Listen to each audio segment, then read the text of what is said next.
Welcome back, everybody. This is the Justin and Heidi Unplugged podcast. Nope, it's not that. No. That's not what it is. I know that look. Unfiltered. This is the Justin and Heidi Unfiltered podcast. Don't worry, it's new. At some point when this evolves, it's going to be video. So like we're going to have the whole setup. We'll have those mics and we'll have a YouTube and people are going to be able to see these looks that you give me. And they'll see the look that I usually have, which is one of just being lost. So welcome back. Thanks very much. We are talking about mindset. Heidi and I have 21 years of marriage together. We have a combined 34 years of experience in the hair industry. I have 17 years experience in banking. It sounds like we're 80 years old. I think you just keep adding things so you sound better. My math is right. I'm double checking it. Oh, I know your math is right. I was a banker for 17 years. You were a cosmetologist right out of high school, and you have been in the industry the whole time. Then we bought a salon in 2016. And then, that's where my math confuses me. There's overlap. I was a banker, and we owned a salon for 3 years. Then I jumped into the industry full time, started working for a distributor. So, yep. We're only in our 40s. We're not that old. We are talking about mindset. And last time we had an idea that maybe the last podcast episode, and we try to keep them to like 30, 35 minutes, that maybe we would only get to like fixed and growth mindset. We got through fixed mindset and that's it. And then we sure spent a lot of time on old Justin's faults, didn't we? Well, we had to go over fixed, and we just had lots of lots of examples that are very true and very because they happened. Yeah. So one could say that maybe I've been practicing for this moment my whole life. Well, yeah, one could say that. I have a growth mindset. Yeah, that could be true. Yeah. So we're talking about the difference between having a fixed mindset and a growth mindset, specifically in the beauty world. And we've talked about, like, in the future, if we ever want to come back, like if you're listening to this and you're not a hairstylist, but you want to hear maybe what this would sound like for your industry, just let us know. I mean, this is such a great topic that can be tied into anything. I have no problem coming back to it. Yeah. So, but we talked about having a fixed mindset and what the belief, your focus, the response to challenges, how you view setbacks, how you get feedback, and how you view learning are. Any thoughts or anything you want to add from our last episode? No. Okay. Good, because it was very painful for me. So now let's go through a breakdown of having a growth mindset. Okay.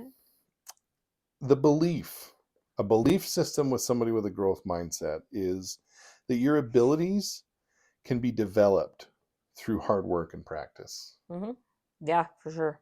So tell me more about that. Well, it's funny because in a class, so I teach hair extensions, a method for invisible bead extensions, shout out.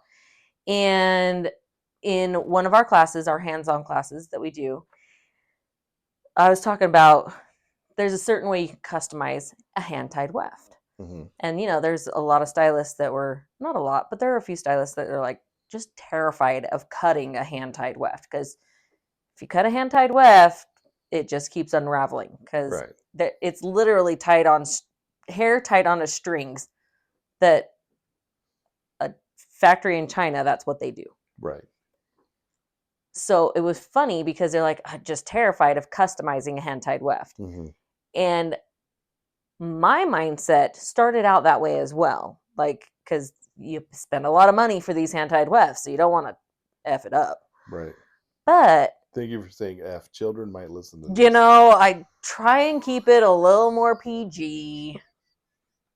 I don't like to say the F word, but I do like to use reference to it. It's fine. I'm fine if other people say it anyway. But anyway, part of my learning process was if I want invisible bead extensions is all about the health of the scalp and the hair. Mm-hmm. And if I really truly care about my client's scalp and hair, I have to learn how to customize these wefts so that I know how much weight I'm placing on these rows and keeping everything. It's all for my guest. It's all for the person sitting in my chair. I've got to make sure I'm doing it right. So when I broke it down for me into, okay, I got to learn how to customize these hand-tied wefts, I broke it down to somebody in China is literally tying these wefts by hand. Yes, that's their job. That's all they do all day long. But if they can tie a knot, why can't I? Okay. Yeah. So that's how I see it now, is like, well, if they can tie a knot, why can't I? Right. And yeah, it does take practice. And yeah, I might have to retie that knot more than one time. But if you do it correctly, and if you figure out what way works best for you, there's how many ways to tie a knot? Right.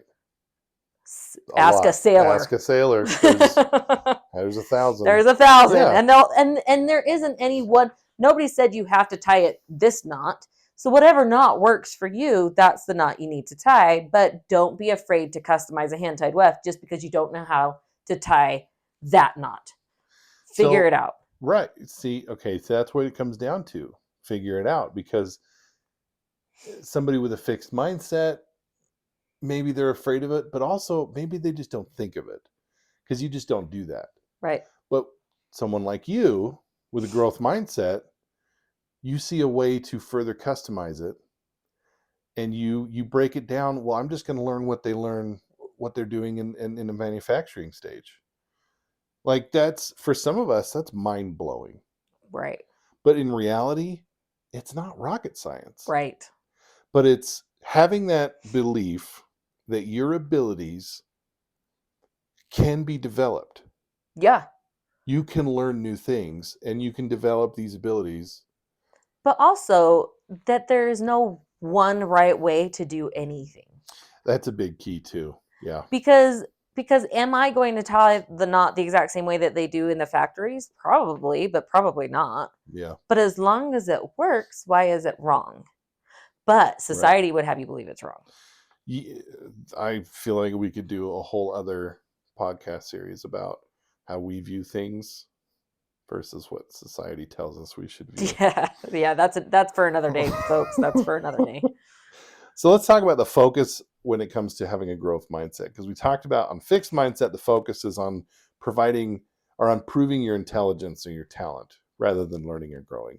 But your focus with growth mindset is continuous learning and improvement, and therefore embracing challenges as opportunities to grow. Right. So when I do something for the first time, I know for a fact I'm learning. It's not, I will improve on that. From the very beginning, you view it as I'm learning. Yeah. And from the very beginning, that's not my best, but because I've done it once, I'll just get better. Yeah. So first starting a new method, first starting in hair school, first starting in anything that I've done, even a business owner. Like I said in the last podcast, I believe that if I were to run a salon today, open a salon today, I'd do it differently, because I already learned from the last one. I already learned what worked, what didn't, what I would like to try. It might work, it might not. But my mindset doesn't go, well, then I'm not doing it. No, it goes to, well, then I'm going to see what happens. And that's what makes the world go round. Yeah. The people who have a growth mindset are the ones that keep things moving. Right. They keep things going forward. You do not have to have been in any one thing for a long period of time to keep something going. Right. So that's where, like, a lot of stylists, I've been in this industry for 20 years and I've never done that. Okay, well, start today. Yes, exactly. I mean, why not? Why not? And instead of focusing on how far behind you are, or that you've never had to do it for 20 years. That's great that you didn't have to do it for 20 years. Are you happy where you're at? Or do you see where you could be happier? It does come down to that too, because there are going to be people who have been doing this a long time. They're okay with the life that they live and the guests they have, and that's fine. Totally. I mean, if you're happy, why do you have to change things? You don't. You do not. Right. But don't look at the stylist who's been in the industry for 1 or 2 years and surpassing you and just as happy, if not happier, Right. but not doing it at all the same way you did it. Right. And be bitter at the And difference. be bitter at the difference. Because there's no one right way to do anything. Right. There are several different ways of doing something. And take what you've learned and add this person's term into it and this person's term into it and create your own. Yeah. Create something it's a meld of all the different techniques that you've learned in your illustrious career, and then also something that this new dipshit right out of school happens to have taught you. Yeah. Having that mindset, oh, hey, I like that. Yeah. I will say this, and I have learned this the hard way a little bit, because I was seeing these girls coming out of school. I had associates, so I had girls that I was training with, and they were under me, and I'm trying to teach them everything, but I'd see them doing something new, and I'd think, oh, I'm going to try that too. Keep in mind, science does have like things that are scientifically proven. So, Right. like, just because they're doing it doesn't make it right. Right. Right. So, like, just because they're applying this color in this way and lathering it and stuff doesn't mean that's actually how it should be done. Right. Like how people that come out with, like when L'Oreal comes out with a new Shades EQ, and the bottle says, apply on here's what how you should dry hair and let it process for 20 minutes, and we're all, oh, we're gonna do it this way because we love to break the rules. Yeah. That was a rude awakening for me when I joined the industry. When I came in from banking, first of all, it was nice to walk into a building, and I was still dressed as a banker in my first few days as a distributor. And I'd say, hi, my name is Justin Metcalf, and they give me the same look as they did 2 weeks before when I said, hi, I'd like to talk to you about your merchant services account. And I'd say, I'm with Salon Centric. Shout out Salon Centric. I'm not there anymore, but anyway. And they'd give this big smile. Oh, okay, good. You're not a banker. Good. We actually want to talk to you. And I remember within the first month or so, somebody was telling me about Shades EQ, and I'm pretty proud of myself because I'd done my homework. I'm like, well, with Shades EQ, what you need to do is put it on dry hair and let it process for 20 minutes. And the first person that I told that to was immediately, they were like, that's not what I do though.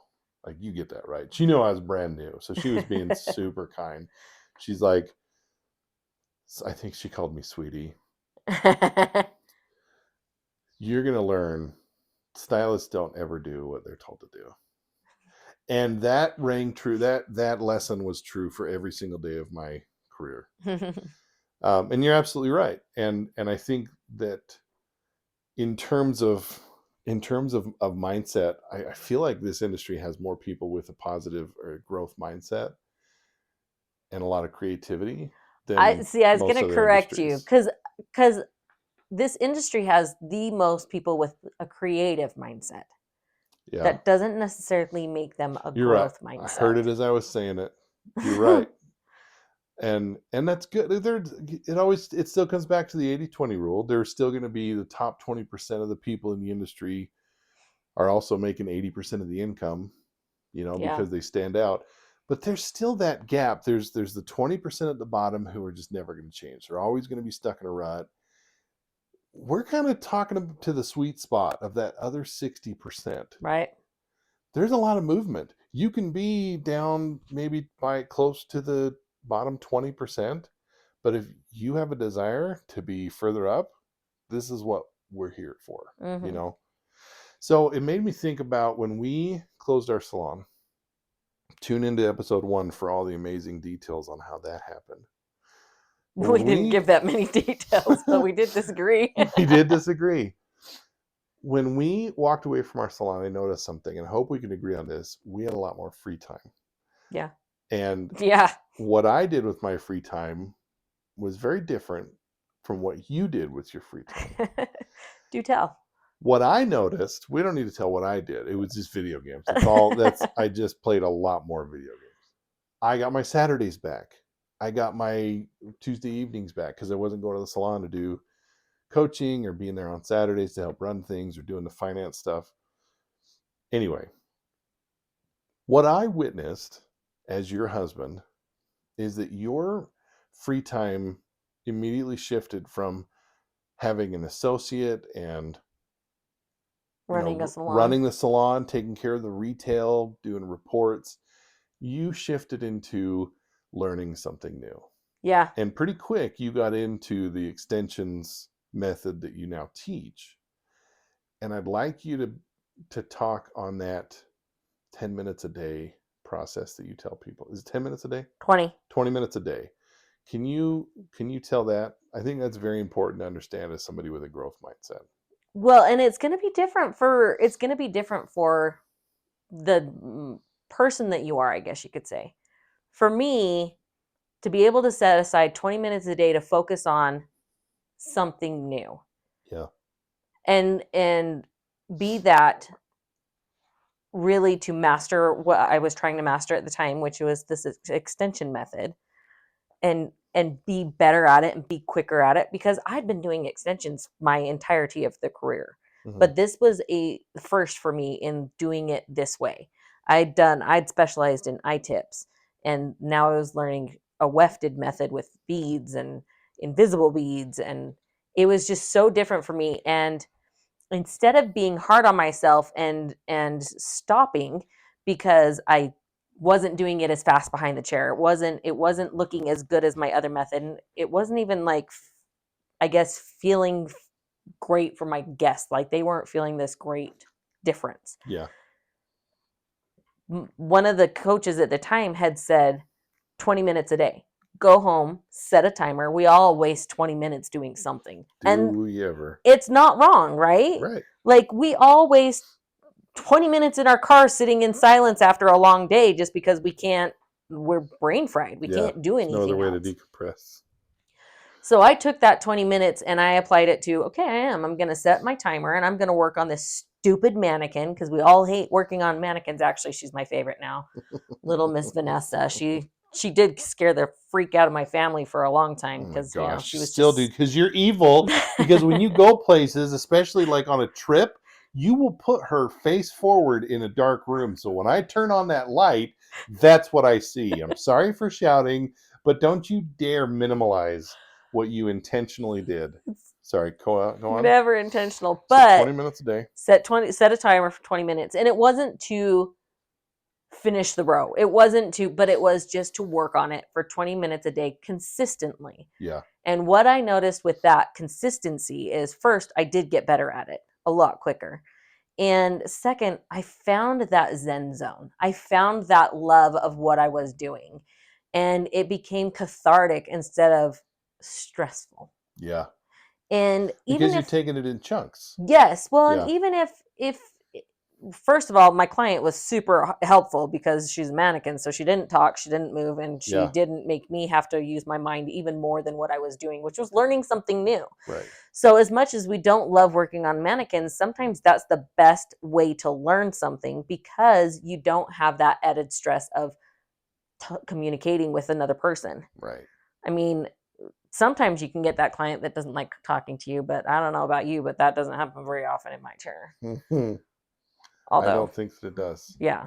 So it just depends. But taking that 20 minutes to master the craft or to master something new was really important. And so I do teach that still today for those stylists that just want to be good at something and they want to be good at it now. Mm-hmm. Then you got to put the time in. Yeah. Because you cannot master anything without putting hours and hours of work in. Nobody is a master the first time they do something. No, of course not. Because even if they are really good the first time they do something, that's not their master. That's not their mastery. They will get better. Yeah. That's what I've noticed too. Yeah, even if they start they start out like really good. Right. That just means they're on a trajectory to be even better. Right. And move it forward even more. But that's coming from somebody who has a growth mindset. Right. And that just makes perfect sense to you. And I think to a lot of people who hopefully will listen to this. But I hope it helps people who are in that middle 60, don't quite know which way they want to go. Yeah. To figure out which way they want to go. I think it will. I mean, that's kind of what we're trying to do. Let me just say, what I'm hearing you say about this 20 minutes a day is you weren't focused on the thing you were doing for that 20 minutes. You were focused on doing it for 20 minutes. Yeah. And having the results driven focus is so much different from a lot of other people. Like for me, I'm very task oriented, and I'm really good at starting tasks too. Yeah, So I've noticed that. We'll We'll see how many episodes on this podcast we get, folks. We're gonna get so many. I mean, it's easy for me to start a task. It's easy for me to start 1,000 tasks. But then if I'm going to finish it, I have to finish it. But if it means I can't do this in 20 minutes, I'm not going to start it. So there are so many things that I just didn't do because the timeline didn't fit. I wasn't able to do it in that timeline. So no, I'm not even going to do it. Yeah. Sorry, we have dogs.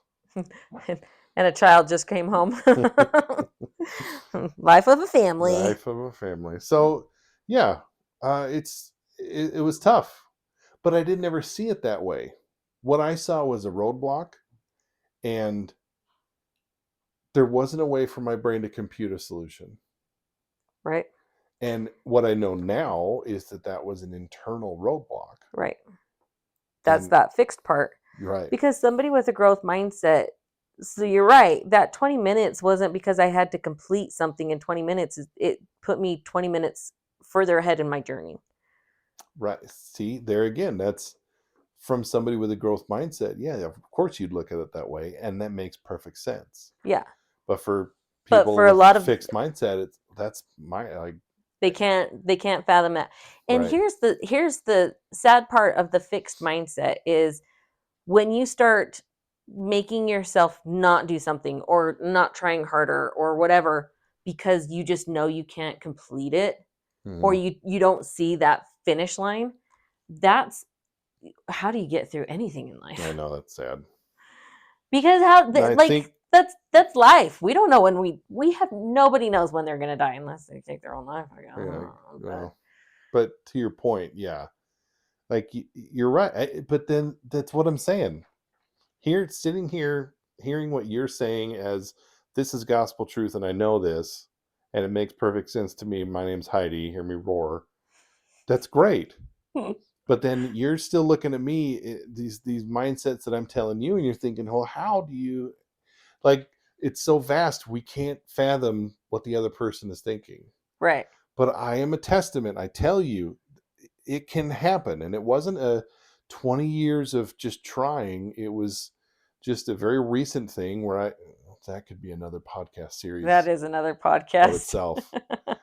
And I will tell you, honestly, over the last just few months, my life has changed dramatically. And it's because I was able to just shift my mindset and just make a conscious decision. And then no matter what, commit to it.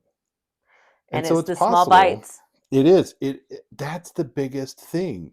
So now when I look at a task and I think, I can't do this in 20 minutes, my thought process then is, but I can do it for 20 minutes. Yeah.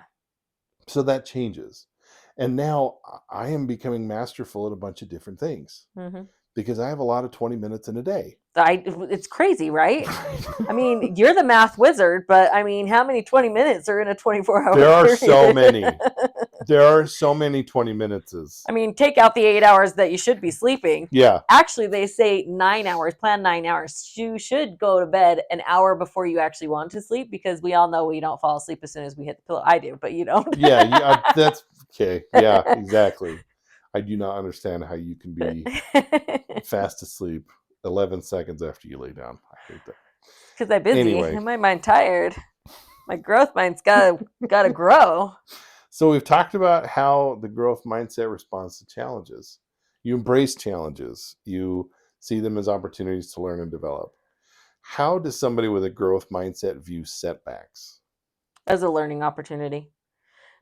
Everything's a learning opportunity. Right. I am gonna fail. In fact, if I don't fail, I kind of start thinking something's gonna go wrong. Yeah. But at the same time, it's a learning opportunity. When something doesn't go right, well, then what? That's where the feedback has to happen. Yeah. It's really someone with a growth mindset can go far by themselves, but they're better with a community. They're better with support because you need that other set of eyes to see what you didn't see. And I'm glad we're talking about, so we're combining viewing setbacks and taking feedback. I'm glad you're bringing that up because, again, I want to talk about you and your feedback, your ability to receive feedback. I have been pretty critical of you in the past for not being very good at receiving feedback. Oh, yeah. And Very. one in particular was when we were running our salon, and my job was to mentor our stylists. I hope that as they listen to this, Oh, are you going to send it to them? I think I should. At least Kaylee and Jen. I feel like, I mean, I got better, and then we had, I mean, Sylvia was just amazing. Just to start with, you two worked together, and then we had Kasia, and we had, like, we get our whole team.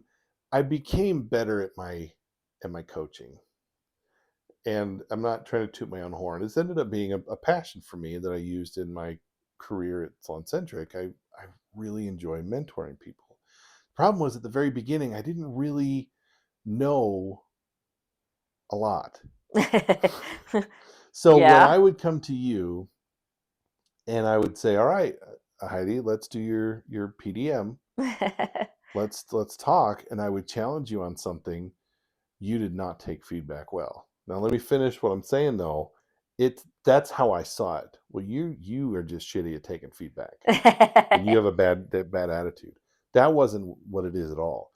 You were humoring me enough to be in that little meeting. Yeah. But I had nothing to offer you. Don't I know it? Okay, come on. It's different when I say it. No, but like sometimes we look at that mindset, like if you're not taking feedback, my point is it can be taken two different ways. Right. It's not that you weren't open to feedback. The feedback wasn't coming from the right place. Right. Yep. But I still did value your feedback. You just wanted me to do it your way. That's true too. And I did it my way. Because that's the other part of the growth mindset is there's no one way of doing something. Right. But you just saw me not doing it how you envisioned me doing it. Right. But did I still get the results? You did. And I think one in particular I thought of was like Instagram, your social media. Mm-hmm. At the time, you weren't super active on social media. And I mean, that's fine. You didn't really have a lot of time. You had your niche. You were doing what you were doing. I wanted to see you do it more, but I saw it happening a certain way. So I would challenge you. Are you taking pictures throughout the day? And are you creating the content? And there was just the way that it was coming from me, because I didn't know what I was talking about. I didn't take the time to just say, how can I help you get better at this? What I did was just say, I'm going to pretend I know what I'm doing, and then we're going to go from there. Now that I think about it, I think all the girls, you all just humored me. Uh-huh. Okay. Well, at least on the social media front. Yeah, no, that's fair. And then fast forward, your social media just blew up. Like you were amazing at it, and you had to do it your way. Mm-hmm. And it worked out really well. When I say blew up, you don't have 1 million followers, but like it accomplished the purpose. It accomplished what I wanted it to accomplish.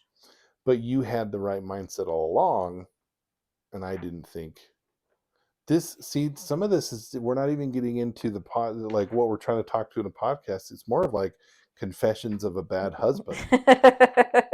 So kind of what this is turning into. Justin and Heidi. Yes, Justin and Heidi, uncensored, unfiltered. Heidi. That's why we picked that name. Tell me how somebody with a growth mindset sees learning opportunities. The way, I mean, we already talked about like you see a challenge is a learning opportunity, but there's more to that. How do you view learning opportunities, or how do you view education? Everything's a learning opportunity. There is nothing in my entire day that I don't see as a learning opportunity. For instance, now I work in a suite by myself, but I'm in a salon suite. So there's stylists all around me. Right. And just even the conversations I hear from other stylists in that building. I learn valuable things all the time, even if it's just me learning I'm on the right track. I'm on the right road. But we're all targeting different markets. Mm-hmm. So I do not feel threatened by anyone else who works in that building, because as much as I think I can service every person that wants to sit in my chair, I can't even service half the ones that want to sit in my chair because I just don't have the time of day. So when I look at other stylists, I don't see them as competition. Right. I would like to get to know some of them even more and would like to even help them more to see where they really want to build and grow in their clientele as well, because we can all help each other. Right. And even with the coaching and the mentoring that I do now for my company, not my company, but the company I work for, Invisible Bead Extensions, I might hit with a stylist in their learning capacity in a way that they love, but another stylist not so much, which is why we have more than one mentor with this company, because sometimes they'll learn better from the other mentor more than they will me. Right. Sometimes hers will learn more from me. There's no one way of doing anything. Right. But that's just so. I think the tides are changing in the beauty industry, but there was a very long time where you got mad if your guest went and sat in a different chair. Mm-hmm. And Yeah. I'm here to tell you now, I've had guests go sit in other chairs and come back. Mm-hmm. I will never be mad for someone going somewhere else. You went and sat in another chair and came back same day because they screwed your haircut up. But Yeah, I had to. yeah, you had to. It was embarrassing. We should talk about that in the next episode. My brilliant idea for Yeah, why I went and got a haircut. yeah. But at the same time, like, that is when you have a growth mindset. I'm not going to be mad at somebody else going somewhere else. Yeah. I'm going to learn, what could I have done better? What could I have changed?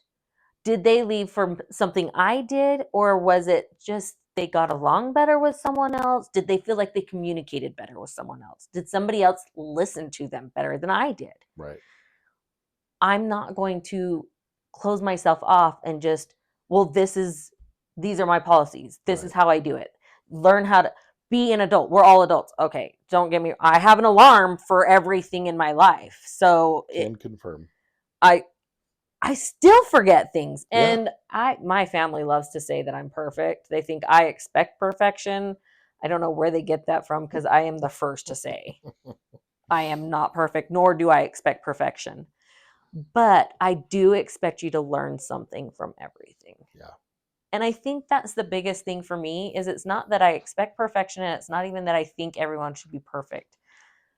But learn. Continue to learn in everything. I am so grateful. We're out of time for this episode. I'm so grateful that we have had these kinds of conversations that we've had. You have an immense amount of expertise to bring to this topic, and I'm really excited to keep getting into it. We have the benefit of, we're just sitting here and recording them all at once, and we're breaking them up so that, you can stomach them instead of listening to us for 2 hours straight.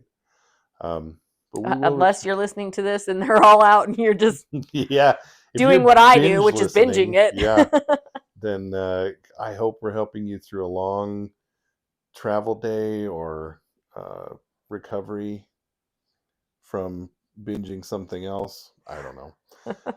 Thank you so much for listening. We will be back again with more on mindset, because this is such a huge topic for our industry in particular. So yeah, come back and see us in the next episode. Thanks very much. Bye.